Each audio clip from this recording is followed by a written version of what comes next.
I kind of want to go with High Coast on this. I think that Nyx is pretty game ruining for Bristle. I think they're going to kill him. I think if this Monkey King is able to get farm and get items, I think this Monkey King will carry the game. Master Hawk scouting out, so they know full well on the side of Liquid who's up here.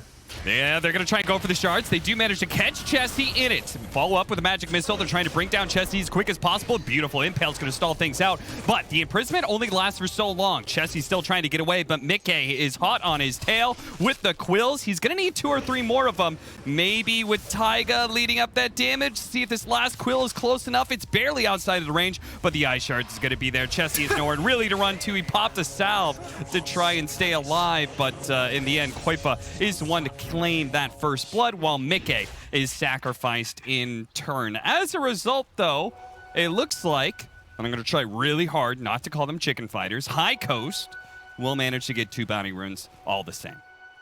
I like this adjustment Quakefuzz made. Usually he likes to go for the max wave of terror, as most Venges do in the mid lane, but since he's against Monkey King, who he can't really harass, he's chosen to max out the stun because that's the only way he can kind of do it. Oh, as we see a first blood bottom. I didn't expect that, but the Tusk plus the boar, level 3 boar, that thing's powerful. Don't forget our very early team fight at the start of the game. So not quite first blood, but it was the first blood of the laning phase anyway, and we finally did see somebody go down. Looks like saw Undying just get a little bit too far ahead of himself in that lane, which is something that I think is very easy to do with the Undying versus Tusk matchup. Now we're going to watch Supreme maybe get away. High ground hit. Evasion? No, the blast comes through.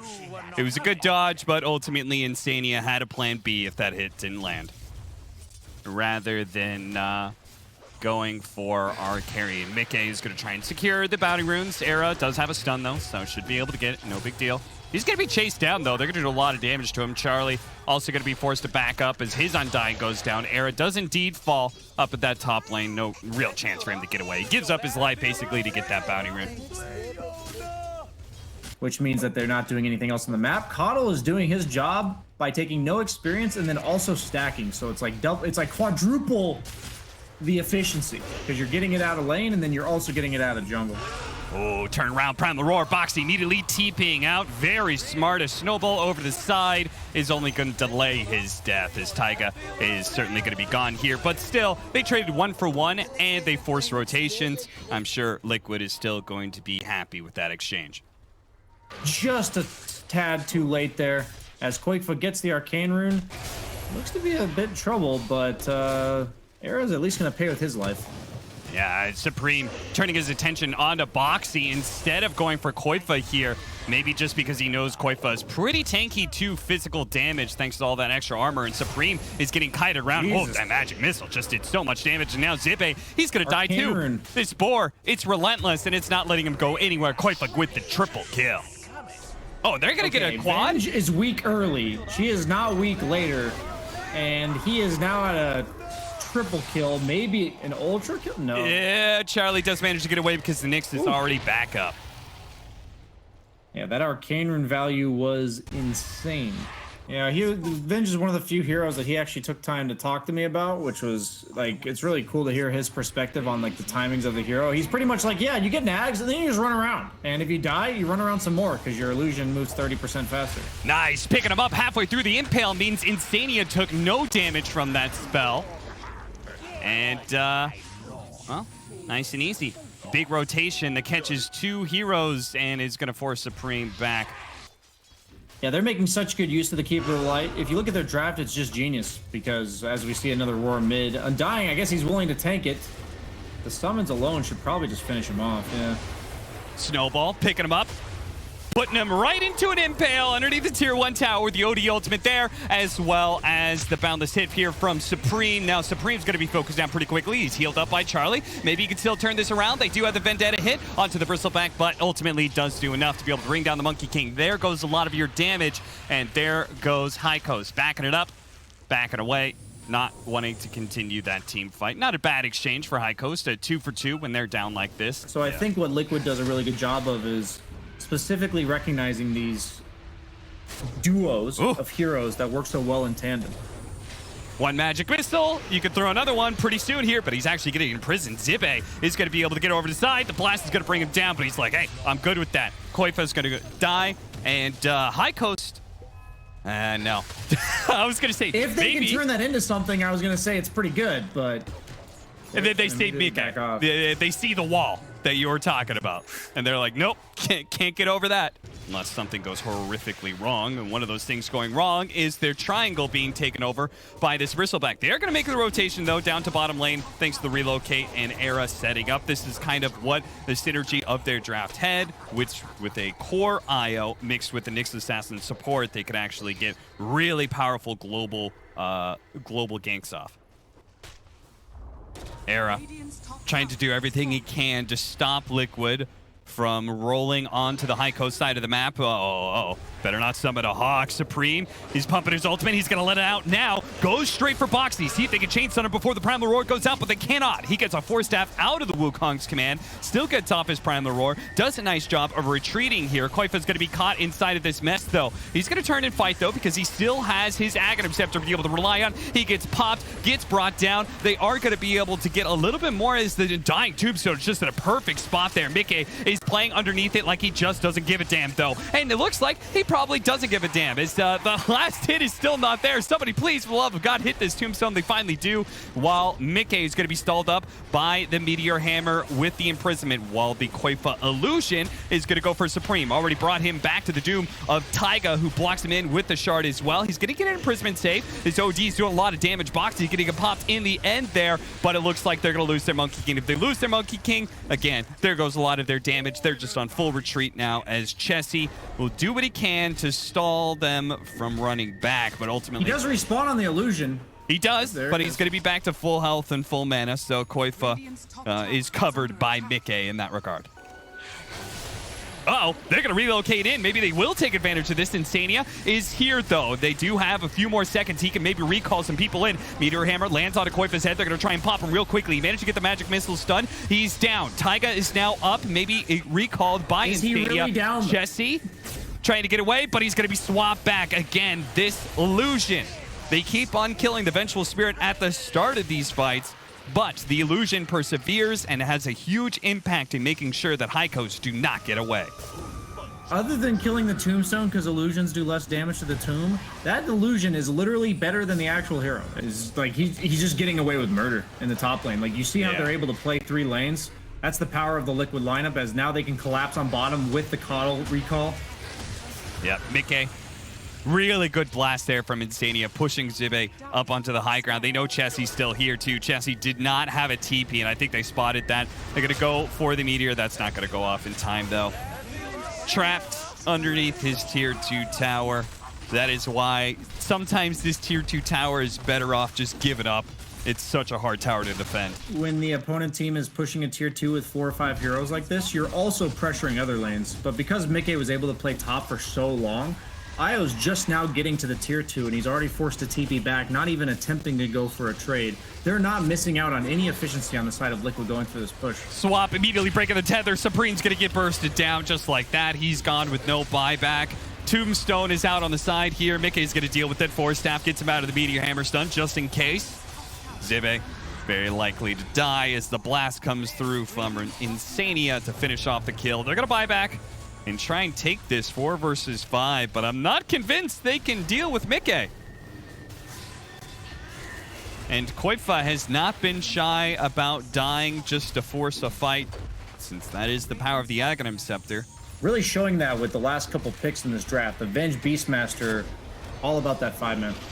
Have an AC now on Mickey. Insania's going to die at the start of this fight, but once again, Supreme goes in. Maybe he can actually get off the Wukong's command. He's going to be okay. The rest of the Liquid did not come up into this triangle. Instead, they push forward to catch the OD, and they kill him, but it might cost some of their heroes their lives. Koifa is going to be dancing away here. Now the Wukong's command is gone. They have to relocate, then pull some heroes out. They're going to return back, though, to a team fight that's going to be very tough to take. The Tombstone's still around here, but again, the power of Mickey and Koifa just not really caring if anybody goes on them, because Koifa's got an extra life and Mickey's impossible to kill, just means that it's always High Coast that have to back away from these team fights.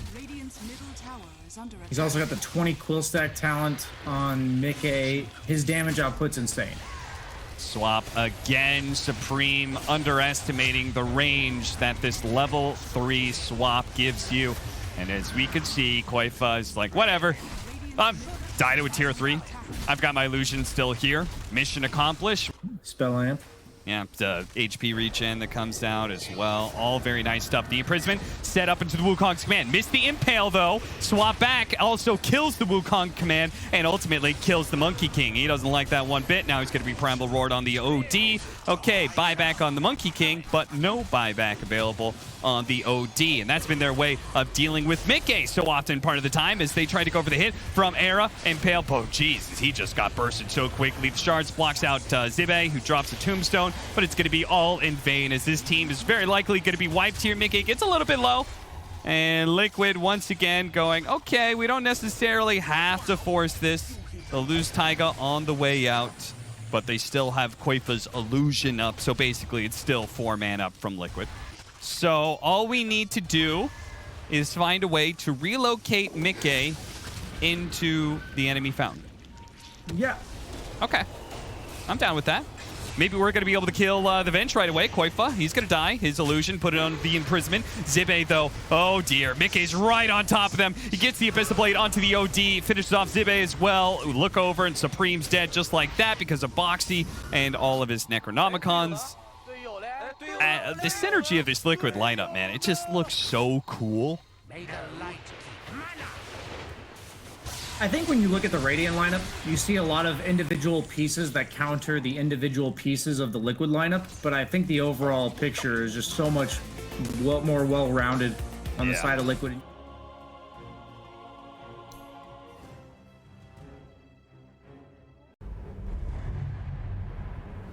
They prevented their opponents from getting a really good draft by giving themselves a bad draft. So I'm gonna have to say this seems like an obvious Team Liquid win to me. We have Tusk, who's a great roamer, and we have very mobile Ember Spirit as well as Invoker. So I'm really concerned that they're kind of just going to get outmaneuvered around the map, just purely based on the fact that none of their heroes want to move.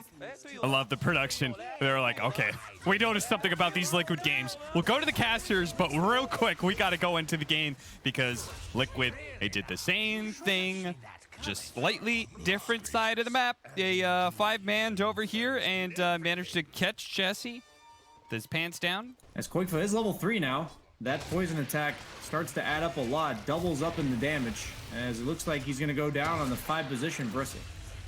I don't get to say that very often. What was he doing over there? He was blocking the hard camp to Oh, prevent okay. the pull. That's fair enough.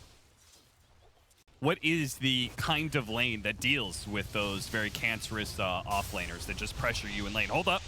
Give you a moment to think about that as Era is looking for the kick here. Does manage to land it on Boxy. Tornado goes down on Supreme. He gets off the Ghost Walk, and he's going to be okay. In fact, he's going to try and slow him down and hope that he can get the rune as well. But no, bottled up by Supreme. Boxy misses out on that. So I'm curious to see what Quakefa's next item is here. As Boxy has bought the Midas, has it pretty early, 10 minutes in for Invoker. Zibe, you are not a core bristleback, my friend. You can't just run at people full-on aggro like you're invincible. What do you mean, man? He's 6-slotted. Yeah, you're right. He's actually 8-slotted. All right, there goes the Rod of Atos. They're going to reveal that one as they start going on to the Morphling. He's going to shrink more for all he can and will manage to get out thanks in part to the rotations. Oh, nice pushback there. Era also pull in on Mickey to quickly surround that Earth Spirit. Mickey still has a haste rune, so he could chase some more heroes down if he wants to. Gets the Chakra Magic, had another slight, but figured, no need to really dive this Darkseer too much. I mean, they've got IO Morphling Darkseer. You said heroes that don't want to move around and make kills happen. Oh, Tornado. Instania does have Taiga here to be able to block him off. Zibe, I keep forgetting that this this little guy, man, he's so squishy. Then again, so is Koifa when he's surrounded by 4 heroes. But every single time I look at that bristleback, That guy hits for 300 right now. Let's see. Liquid is going to try and defend here. Arrow tries to make the initiation a little bit off the mark there with that roll in, and unfortunately he's going to pay the iron price. His blood is spilled on the battlefield. The tower does indeed die, though, Brian. You are absolutely right about that one. But the tower is also, again, going to come at a cost. 2 heroes down, perhaps Supreme maybe going to die here as well, out of the EMP, out of the Sunstrike, so he is okay for now. Mickey, got to be careful of that, turned into the Ember Spirit and had the shackles on him. Supreme, uh-oh, here comes the damage, here comes Taiga. They're going to throw a lot of tag team damage onto him, maybe stop him. Oh, they managed to get in front of him. Here comes the Bristleback. Zibbe's here to defend his Supreme. Oh, no, the Morphlink's dead. Zibbe's dead too. Oh. Maybe 8 or 9 months ago. On paper, it's like, yeah, that's really countered. It's a really good hero, but they picked like 4 counters. Let's just move it to support. And then you just don't have a support. Well, Zibbe is going to give his best rendition of Contortionist and try and be as flexible as possible to get out of that gank, but he does not. I was wondering what you meant by Contortionist. Oh, you're talking about flexibility, you know? That's true. It's true. It was good. It was a good one. I mean, they're trying to be. Ultimately, they're trying to be OG, but can't quite pull that one off without some real good practice. Mickey with the double damage almost brings Charlie down. The roll in from Taiga. He's going to get the big fish punch in there to finish him off. And now, well, this is going to be High Coast on the retreat, just like that. All 4 heroes on the enemy team are strength heroes with low armor.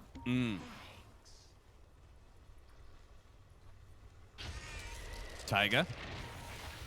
Not quite catching Zibbe there, but Mickey can. He's going to get the twofer. Lock him down with a Rod of Atos. They can go for the carry here. They can go for the Morphling. Supreme's already dead. Tornado up in the air. The Darkseer had just used his Surge. So beautiful timing there from Boxy with a Quackswix Invoker catching him out. Koifa, he's not scared of anything, nor should he be, as most of High Coast is all dead. It is pretty crazy. I have to assume this is something they've tried out in a scrim, right? This 5-position Bristleback. They probably tried it out. Uh-oh. Supreme. Honestly, this looks like something where I don't know how we deal with this. We don't have enough bans in the first round. How about we just deny pick the Bristle? Actually pretty sure that's how that went down. If there's a loser's interview, you can ask, but I don't think there is one. Of this game, anyway. Yeah, whenever you're winning like this, you gotta bring up the scoreboard and say, who are the feeders? Who are the feeders on the winning team here? I mean, who are the team players, Brian? It's such a carry mentality to assume that Des means feeding and say that you were quoting King Leonidas, you know. Oh, yeah. I'm not sure if he actually in reality said that. It sounds like a Hollywood thing, but...